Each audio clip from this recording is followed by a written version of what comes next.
Welcome, buddy. Appreciate Thank you. you coming on. Absolutely Look, happy I to know do we're it. going to get into t-shirts, right? Okay. Apparel, t-shirts. Yep. And you're kind of the T-shirts and man some here. accessories as well. Yep. Yeah, you're kind of the man here. You started and ran your own successful store for a bunch of years.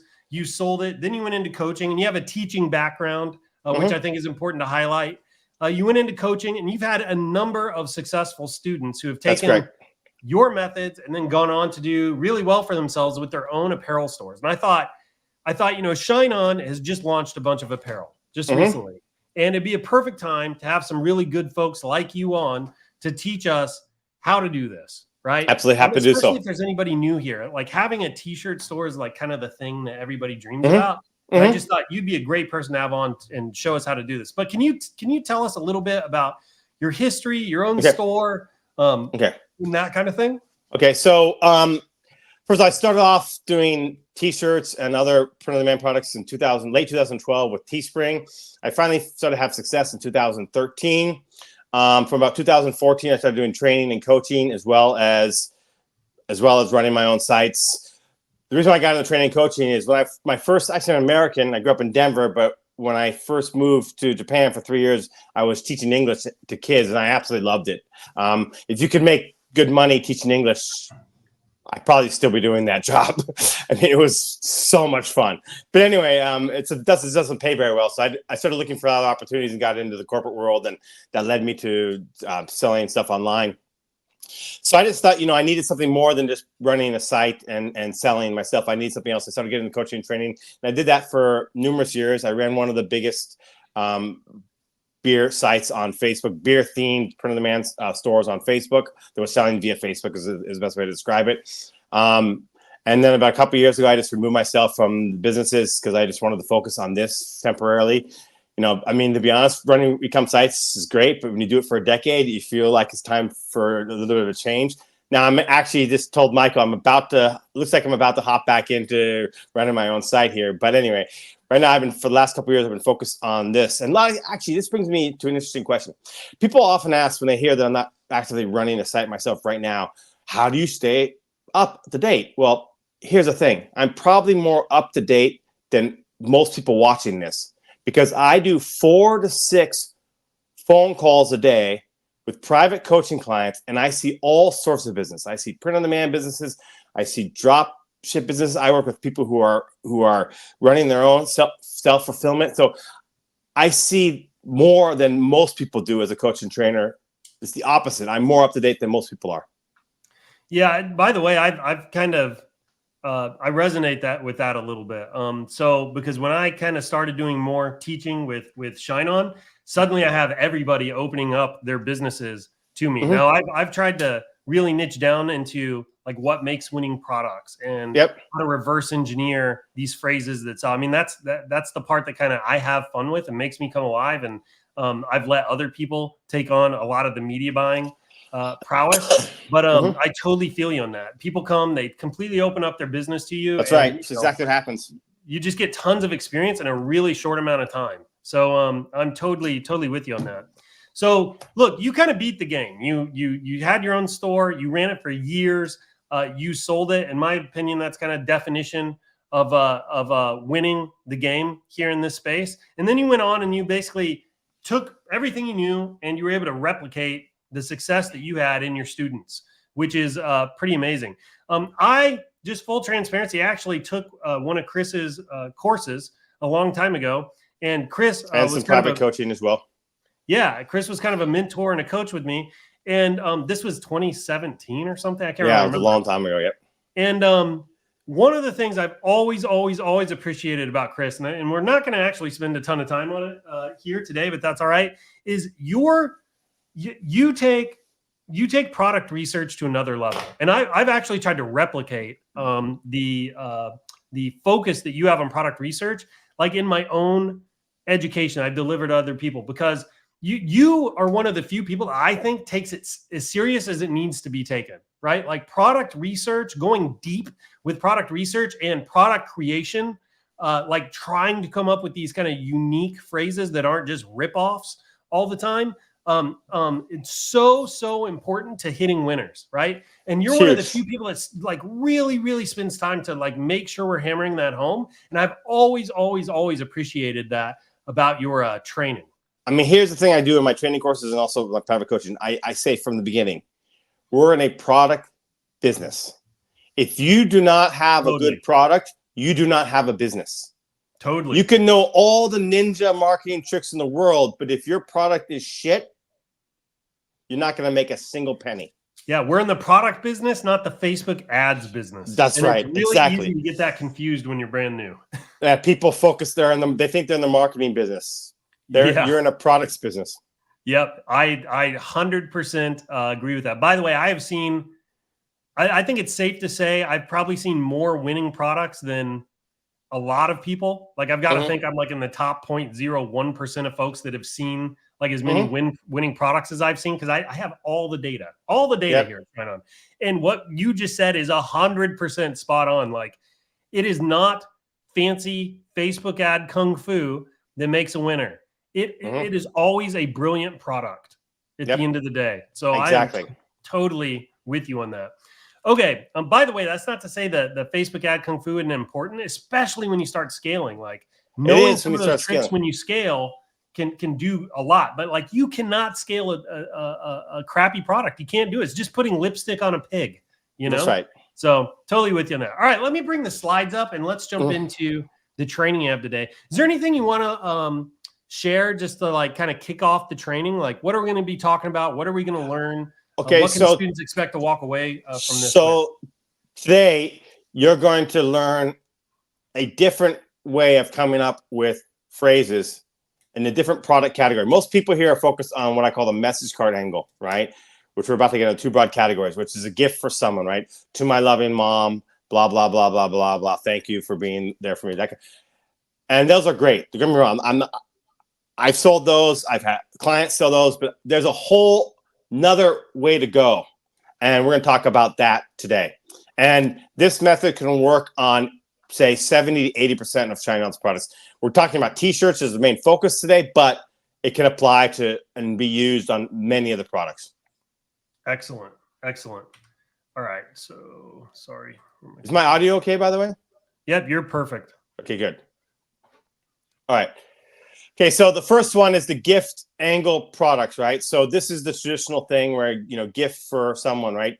This is the type of thing where to my girlfriend, I love you, you're the best. Thank you. When I found you, I hit a hole in one in my life. And this is what you guys know. But we're going to focus today on the next thing, the other part. All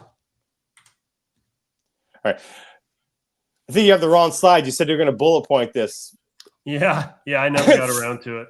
All right. Okay. Anyway, so what this is an evergreen product. So what this is a message about the buyer, the person who's actually going to wear it. Okay. So, or hold it in the hands of a coffee mug or whatever. It's about them. So I'm going to show you a couple examples of these here. But so the thing that's cool about this is that it's evergreen because the person is going to wear it themselves or use it themselves. They buy it themselves. So once you have a winning phrase, you can, I remember when I had some winning phrases, sometimes it's really hard to find a winning phrase, but I could take the same winning phrase and I sold it for 1 year, 2 years, 3 years, 4 years, 5 years, changing on different products. But here's the part that people do not realize about these evergreen products. When it comes to the gift giving season, like Christmas and Valentine's Day, these also sell as gifts. And we're going to show you a couple examples right here of stuff, one that I sold and one I know someone else sold with a lot of success. Yeah, and let me. So if I could boil down the difference between these two based on what I read and what you kind of shared with me, the gift giving angle is really like where you're making a message for the receiver of the gift. So somebody buys it and then they give it to somebody else, right? Where the evergreen stuff, you're actually making the product for the buyer. And That's right. It's different. It's a mindset switch, right? That's right. The last thing I do need to put a little disclaimer out there as we move forward. By the way, like we're talking about techniques and strategies that have worked for Chris to like sell on his own store and has worked for his students.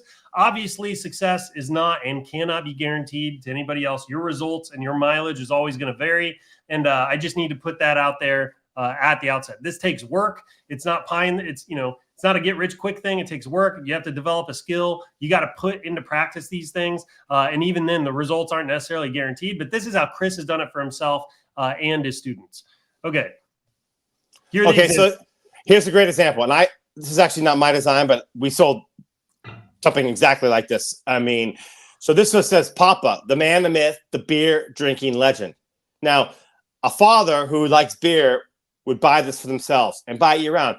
But at Christmas, we would start advertising to women, say 23 to 45 or 50.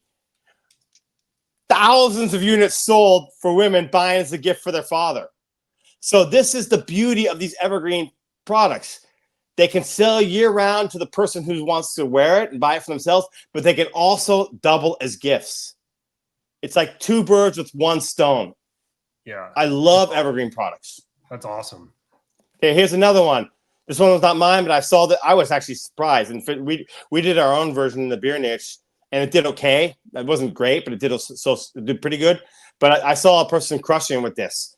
This girl needs a beer. So it needs a coffee. It's so simple. It's ridiculous. Well, I see the two-way sales on this too, because by the way, I am a bit of a coffee nerd. I probably wouldn't wear a t-shirt with it because I'm just not a t-shirt person. But I could totally see how, like, if you were nerdy like I am, you might buy this for yourself. That's right. People will. I mean, you can bet on a hat or whatever, right? So here's the thing about these products. Because they are evergreen with evergreen phrase, and there's two types of people who buy it. One is them buy it for themselves, but two, someone buying it as a gift during the gift giving season. You can sell just incredible volume of them. And now, t-shirts for them was a low margin product, but how many people here don't wear t-shirts? I'm a t-shirt person. I've got like 50 some t-shirts.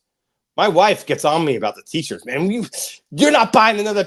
We went shopping the other day. We were on a vacation, and I wanted to buy a t-shirt. You're not buying that t-shirt. You barely wear it. You could go almost 2 months without even wearing the same t-shirt. So anyway, people collect t-shirts. It's true. And I actually end up wearing just a few of my most favorites and occasionally wearing the rest. So yeah, you can just sell huge volume of them. And that's the best part. And then the other thing is, and here's the killer strategy. Okay. T-shirts are a pretty common product, but once you established a winning phrase with a t-shirt, take that winning phrase and start putting it on the other stuff. Put it on the apron. Put it on those little old style graphic pendants, the heart one and the circle. Those were the first products that ShineOn came out with. And we still have them. And I put some sort of, I don't want to dirty beer related phrases on them. I actually remember seeing some of your stuff, and it was a bit edgy, so I don't want to say it on the live stream. But anyway, it sold. People bought it, right? On those graphic pendants. The keychains, the tumblers, the watches on the back, right? Not the gift card watches, the journals, the acrylics, the denim jackets, right? On the back of the denim jacket, etc. There's more and more. So this is the beautiful. These products that are listed here are mostly been thought of as gift angle products, but these work great for evergreen as well. Yeah, and look, something to just kind of recognize here is we push a lot of jewelry. We like jewelry. It's high margin. We think that it can be easier to learn with one of those products. However, there are some facts we need to face here, and that is this t-shirt thing ain't going anywhere, right? Like, people have been selling t-shirts online since you could sell stuff online, and they're still selling t-shirts online, and it's still working despite CPMs going up, despite ad costs going up and everything else across the board. They're still freaking working. When I go into AdSpy and I do product research literally every week. It's a habit for me. I enjoy it.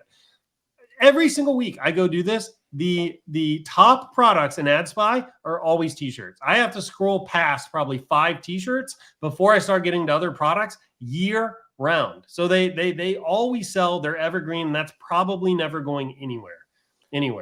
So and very cool stuff. Even if it's not a t-shirt, other products can put the evergreen phrase. This is not going anywhere. You're saying just vet it on a t-shirt, and if you get signal, right? If you get indicators that you're on to something with the phrase, start trying it on other products. It's a great. Right. It's like a gateway. It's a gateway product. yeah, gateway product. Yeah. All right, so beautiful. So what are the type of evergreen phrases that sell?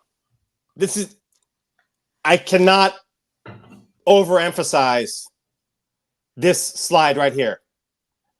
If you don't remember anything from this presentation, remember this one slide. This is key. Number one, it's got to have a cool phrase, a funny phrase, a badass phrase, like some sort of edgy phrase, right? Some sort of interesting phrase that appeals to the niche, or design, right? It can be pure design. I've seen that work before. Not as often as phrases, but I have seen like a cool looking graphic sell. Okay, that's one. But that is not enough. I'm going to show you an example here and tell you a little story and explaining why that's not enough. It's got to be niched. Okay, it's got to be niched. So 2023, beginning of 2023, it was like January or February. My family and I joined my parents and stuff in Hawaii. So went to Hawaii and I went around all the different t-shirt shops in Honolulu. So show the next slide, please. Okay, and I was looking for good phrases, and then I found this one, and I just thought I literally just started crying, laughing at it. I thought that's hilarious, and I'm going to emulate this. I'm going to get my own version of it. So and this is back when I first started selling shirts, so I didn't know about my $5 filter method for filtering out sure losers and whatnot. So I put $100. I put it up on Teespring, and I put $100 on this. So it says, "Jesus loves you. Everyone else thinks you suck." And I ran it for $100 for a week, and I got the post exploded. I mean, to this day, I almost never seen anything like it. Maybe a couple others. It got like some 100,000 shares. This is back when 2013, when there was a lot of organic reach with Facebook. Yeah. A lot more than. I mean, 100,000 shares was actually possible, and it got thousands of comments. And I was in there replying to all the comments, and I think on $700 I sold like 2 or 3. Wow, and I was that bad. I was scratching my head as to why. And I thought, I said, fuck, what's going on here? I was like really frustrated. Excuse my language. But anyway, so then I said, you know what? Teespring at the time had this website where it listed up all the top sellers. And I went through and I looked at the top 100 all-time sellers from Teespring. And at that time, everyone was advertising through social media. There was no one was using Google or that. Social media was Facebook was the only one, or other social media, right? And I noticed there was one common denominator. Every single one of them, with not a single exception, there was not even one exception, were niched. They were tied to some sort of niche.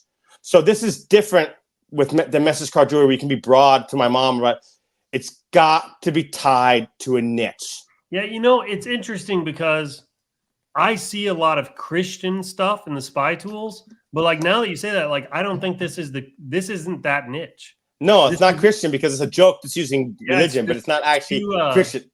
It's too sarcastic or I don't know the word, but yeah, I don't think this doesn't fit that niche. It's really just a joke on a t-shirt. That's right, a joke on a t-shirt using religion as the tool. Yeah. Okay. So let's go to I just explained to you why. For it to sell, it's got to be something that people are passionate about. So what is a niche? Swimming, bowling, drinkers, dog lovers, cat lovers, etc. Policemen, dogs, horses, occupations, right? Position in life, grandmother, mom. But what you can even do better is, for example, combine positions in life with a niche. So, for example, to my horseback riding mom or horseback riding mom, right? So there you're combining a position in life with a niche. Now, I have a giveaway. If you comment below niche list, I'll send you a message later on, give you my 101 niches, right? It's a list of 101 potential niches. Now, it's not an exhaustive list of every potential niche. I've seen some incredibly unusual or, wow, I didn't even know that niche existed. But the whole point of this list is to give you some ideas, but also get your brain flowing as to what you can do. Yeah, some inspiration. So I will give you my 101 niche list. So just comment in the comments below you want it, and I'll get it to you. By the way, you really see this take off with like veteran dads, veteran husbands, trucker dads, trucker husbands. Like I see a lot of that kind of stuff. Yep, it can really sell well. Okay. All right, so here's some examples of stuff sold. So I just want to give you some examples of stuff that I've seen sell really well. Wine helps me tolerate your stupid face. I mean, it's hilarious. It's just funny, right? Humor really, really works on products. And Humor. what is this? Is this like the drinking kind of niche? Is Yeah, that it's for wine lovers. well, yeah, okay, wine loving. Yeah, that makes sense. Okay. It's not drinking alone if the dog is home. So this is like drinking and pets. Yeah, drinking and pets. So you would target people who like drinking, and then you narrow down the targeting. This makes sense. Like you remember like kind of your college days. It's like you always had that guy that was like, I knew this guy's name was Robbie. This guy was drunk 6 days a week, right? And he loved beer. He just genuinely loved beer, and like I could totally see like him either buying this for himself or somebody buying this for him. So that makes sense. There was a guy I knew in my university. He's actually a Mexican American guy. He had a chain on his neck, and our campus, the University of Pacific in California, you could drink on campus. There was no problem. He had this little flask tied of tequila, and he would start drinking it from the morning. Wow. And he told me he drank a bottle of tequila every day. He also had a dog. Now, so anyway, he's the target market for this one. He's a perfect target market. So you're hitting two things he's passionate about: drinking and his dog. Yeah, that's funny. Yeah. Okay, this one. We're using so many drinking example. I realized I needed to come up with one outside of that. So I work hard so my cat can live a better life. Yeah, this is awesome. Cat lover. Okay. Right? This is cool. Okay. So let's create evergreen phrases. Okay. So first step to create evergreen phrases, and this is the part that most people skip. Okay. So hang on. I want to segue this. I just want people to kind of track with us. So what Chris is saying here is that the reason this guy didn't sell is it doesn't really fit a niche. By the way, I think for new people, it's going to be a little bit hard for them to understand how this doesn't fit a niche, because you see Jesus on here and you go Christian niche.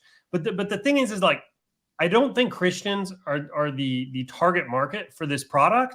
And I think that's why this doesn't really fit a niche. The phrase itself is a little bit below the belt. It's a little bit sarcastic, and it's probably not something a Christian would ever say to anybody else. So it really is just it's like a plain joke on a t-shirt without any niche association.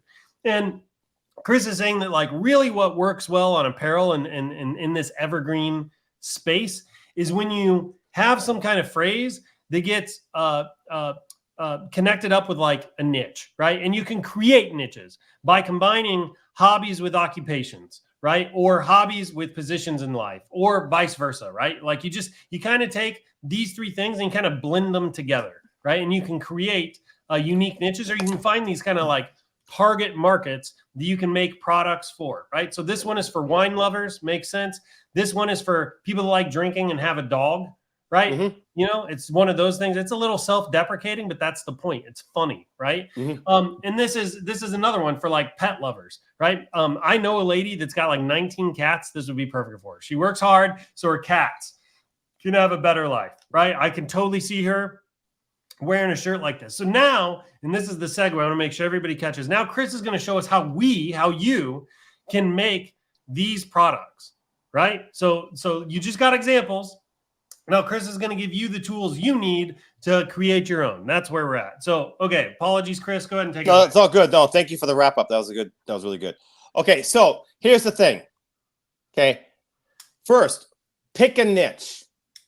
Pick a niche.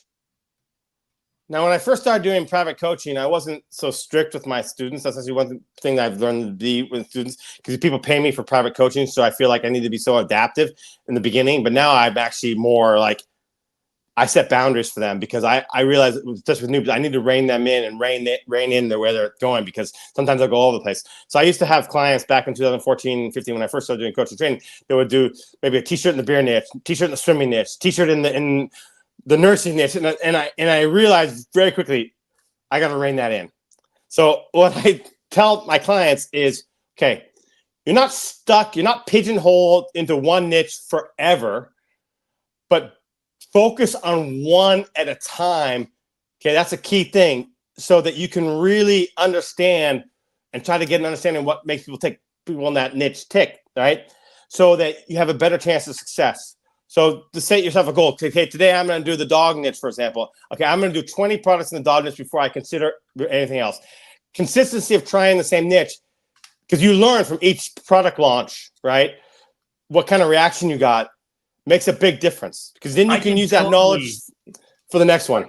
I can totally attest to this. Like I'm still doing jewelry stuff, and like it pays dividends to like really hyper focus on one niche when you're starting out, because you start to learn. It's like they like white backgrounds or they like colored backgrounds. They like font that is a certain way. They like phrases that begin with this and end with it. Like you really over time start to develop like almost an intuition about what your market's going to want. But that intuition is based on, it's not like a feely kind of thing. Like it's really based on your experiences selling into that market, and becomes really, really valuable. So Okay. I'm totally with you on that. Okay. Step 2. This is the part that people also skip. They just want to get right into selling stuff. Okay. But spend some time, spend a few hours, right? Look on Etsy and Amazon. Look for products in that niche that are getting good reviews. It doesn't necessarily have to be a t-shirt. Any product that's selling in that niche and getting reviews. For example, you could type in photography. Photography is a big niche I sold a lot in Teespring. Right? Photography niches people buy. Photography people buy. They're passionate about being photographers.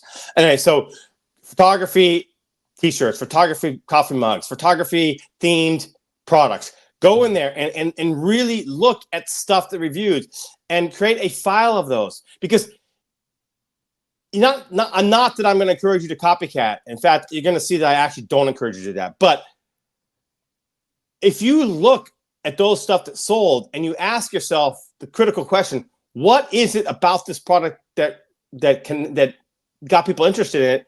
You will start to develop an understanding of what I call different angles that you can use in that niche to sell to them.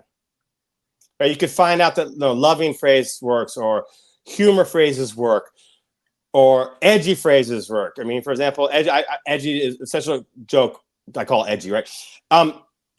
You will get a sense of the type of stuff that appeals. It's critically important, and most people don't do this because, they're lazy. They're just lazy. I have a whole swipe file on my computer of phrases that I've seen work. So I'm totally picking this up. Okay. So yeah, and go in there. So you search funny dog t-shirt or funny beer themed coffee mug or whatever, right, in your niche. Okay. And then another thing you can do is, okay, next slide. Next thing you do is look for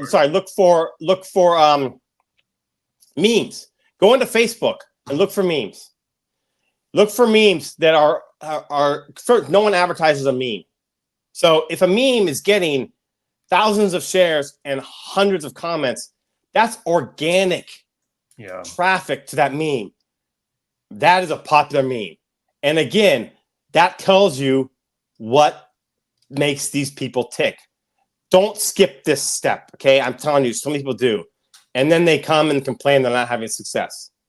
And I say to them, how much time did you spend researching it? Oh, I didn't do that. I just went into Etsy, grabbed a couple phrases or Google images, and I just tweaked them, and boom, I started selling. Didn't sell anything. Well, do you understand your avatar? We call it an avatar, right? If you ever took marketing training, they say get to know your customer. They call your customer an avatar. Okay? Now, I actually don't recommend copying. So let's just say you take that swipe file of stuff, right?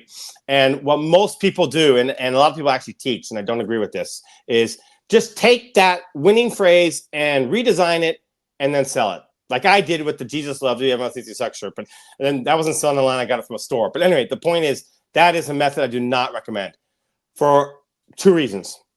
Number one, it's the easiest thing for people to do. The easiest thing in the world for people to do, okay? And everyone is doing it. It's the number one easiest thing. And on top of it, it's also being taught by other people to do that. So what's happening is you're swimming and you're fishing on Facebook or TikTok or Snapchat or whatever advertising with basically the exact same phrase everyone else is selling. The only difference you have is unique design. And can you make a few sales there? Yes. But it's really, really hard to reach a point where you're selling a lot that can make a difference. It's hard to reach, I can quit my job money by copying, okay? So if you're going to copy, I recommend you do the bare minimum, at least the bare minimum. Okay. I want to add too that like, look, your goal needs to be to build the skill set that allows you to make a successful business. And if you copy, you are not building the skill set.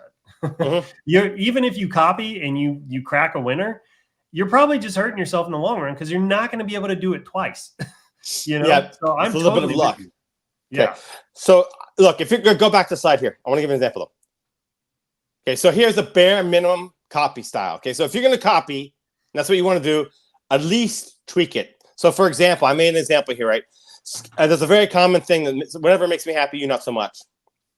So skiing makes me happy, you not so much. If you put that on a t-shirt right now, I guarantee you, or a coffee mug or a hat or whatever, you're not going to make any sales at all. That phrase has been around for forever. I mean, forever. But if you do what I suggest next, you do have a chance. Skiing makes me happy, you not so much. And then you put underneath it in like a smaller letters, like in brackets there, unless you buy me a lift ticket. So at least you're making some sort of tweak or change to make it funnier and more interesting. Yeah. That makes a lot of sense. Okay, so but here's my recommended way. Okay. Focus on making a unique phrase or not common phrase. This method is harder. I'm not going to bullshit you here. I'm going to tell you straight out it's harder. But it's the difference. It is the difference. If you haven't read this book, I highly recommend you go get it. It's probably the best book I've ever read when it comes to business. The Slight Edge. He talks about how all these companies, right, are just slightly better. ShineOn is growing at a rapid pace because even though they're a smaller business with less capital, because they're doing this training, all right, they're offering better service, right? They're doing things. If you're just slightly better than the competition, it results in infinitely, the extra 10% results in 80% more value. Yes. Yeah. That is the thing. So this is the key for this thing is that just be a little bit better. And that's all it takes. I heard this incredible quote the other day that I feel like captures this, kind of. The quote was, the difference between 1% and 2% is not 1%. It's 100%. That's right.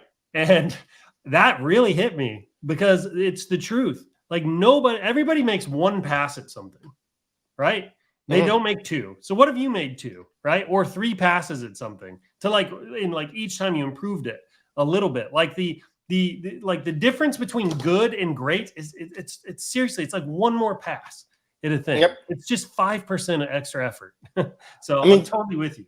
Think about this. Okay, so let me give you this a little. I want to get a great example here. Okay, SEO, right? Search engine optimization. Okay, on any given search, 85% of the traffic will go to the top 3 posts. Yeah, totally.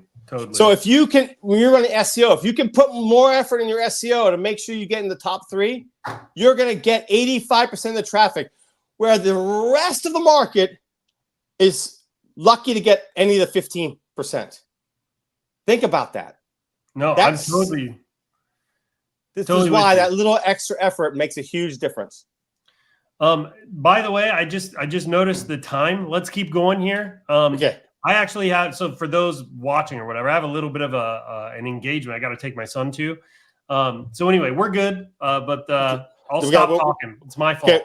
We're going to go in here. I mean, the only few more slides. Okay. All right. So how to create a winning phrase. Well, there are many methods, but I'm going to focus on just one method. Okay. And I want you to open 2 Google image tabs. This sounds strange, but open 2. Have you seen this before, Mike? I think you've shown me this before. Oh, I think I did show you this. Okay. Because I know I actually have had numerous experienced sellers sign up for my coaching. I show them this and they're like, I've never seen that or thought of that ever. Yeah.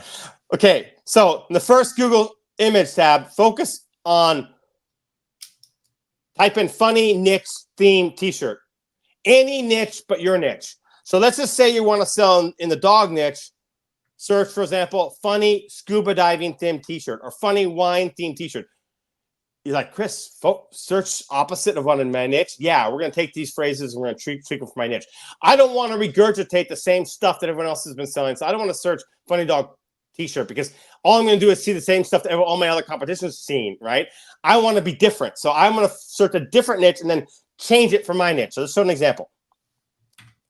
So you look for phrases that can be tweaked for your niche. So here's an example, right? Funny dog scuba diving shirts. Here's they come up. And I chose the second row down there. Second row down. I actually have a live theme here, okay? There are two types of divers.